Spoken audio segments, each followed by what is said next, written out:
There were concerns, like I stated during the hearing, of people that have espoused that to me. And of course, I brought some of those officers to the Inspector General, the Intelligence Community Inspector General, because I'm like, this is serious.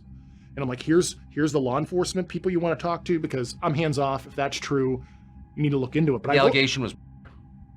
yes, and then physical harm. And I will say, well, I won't get into the specifics because it's part of my open investigation, besides the administrative stuff. And I don't know, it's an unknown entity to me. I do not know who did this, but their displeasure in me was made known in my personal life, and it affected my wife and I had to report that to a certain counterintelligence element and a certain law enforcement element, because right before I filed my whistleblower complaint, I felt that my life was in jeopardy. And that's what I was alluding to during the hearing, because, we'll just say when you come home and you see something, you made somebody unhappy. And to this day, I don't know who it was. I don't think it was a foreign entity, but there was some element that I extremely angered. And I don't say that flippantly. I said it very seriously, because I thought my life was in danger. You can't get into details because it's part of the investigation. It's part of the investigation. At some point, I'm happy to talk about it publicly.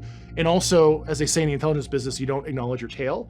So I don't want to acknowledge some other things I've noticed that maybe but it sounds like supposed to be known. You believe you've been surveilled and threatened. Oh, 100%. It was obvious to me.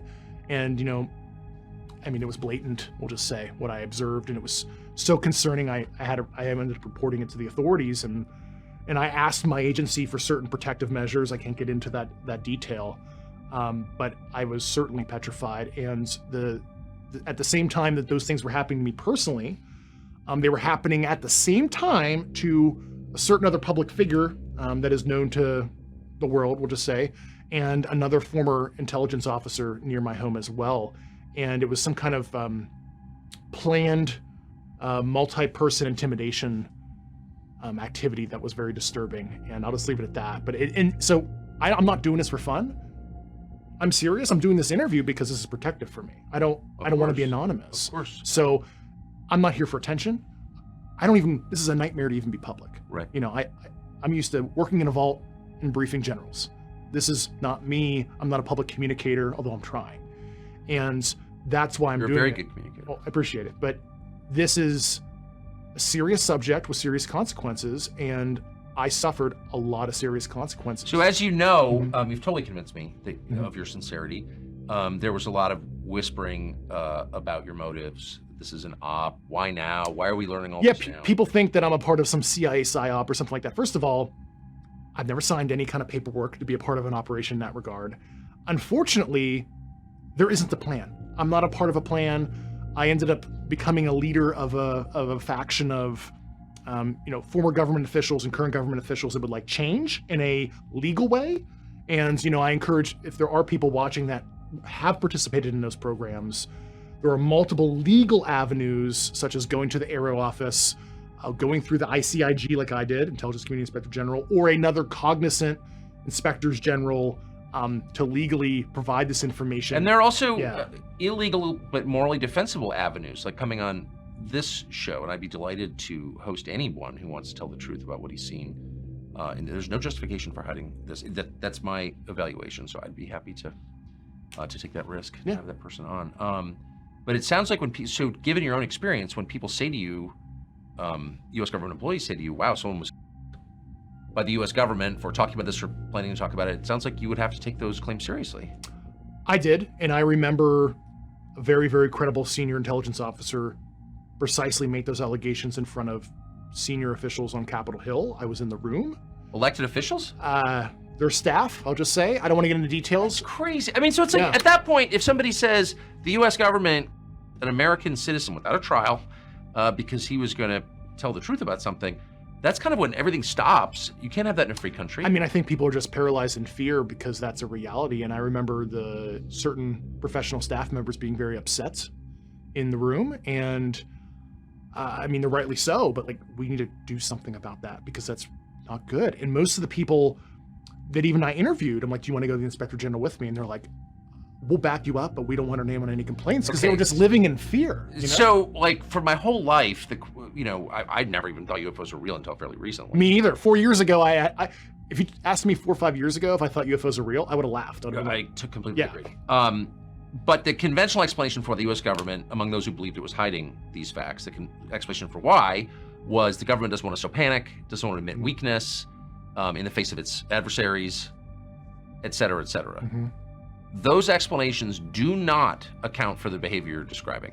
Yeah, at They're first, hiding something real that implicates them. And if they're talking to these entities, whatever they are, and I believe on the basis of evidence that the U.S. government has made contact and has had continuous, or at least sporadic, but over a period of years contact, you don't need to nod or shake your head, but that is my belief based on talking to people. Like, what is that? Yeah, if there's certainly, a relationship that was cultivated with non-human intelligences, hypothetically, I guess, to play off of what you just said, good or bad, it's almost like that's nature, that's life, yin and yang of the universe. If there's malevolent non-human intelligences, okay, well, that's a fact of life. You don't hide it, because what if the U.S. populace needs to be prepared for something someday? Well, hypothetically. And it's also not their right to hide it, because they don't own the government. The public does, actually. Exactly, and it's just, I understand the reasons at first, but like you said, I think it's just the moral decay and the decay in leadership. And once again, well, we don't want to admit we did all this stuff years ago. But also, if the U.S. government has had contact with these entities, and again, it is my informed belief that the U.S. government has had contact, what are they talking about? What is that? Hey, I would like to know too. I mean, I grew up watching Star Trek, so I mean, I say that kind of, whimsically, but like, well, great. I mean, of my generation under 40, that's like, we're not shocked. That's cool. Like a Gen Zer who's 18 would want to study physics if they found out this stuff was real. Yes. Like, this is how you boost STEM in this country, for goodness sakes. I mean, this is like the most exciting, yes, a little scary, but overall it's exciting. I mean, nothing's happened. We're still living. I'm able to talk about this and nothing's happening, to the, the world, if you will. So I think it's exciting for young people, and I think it's the right time to do this. Going back in history, I mean, there are all sorts of mysteries about history that we, just can't explain even now.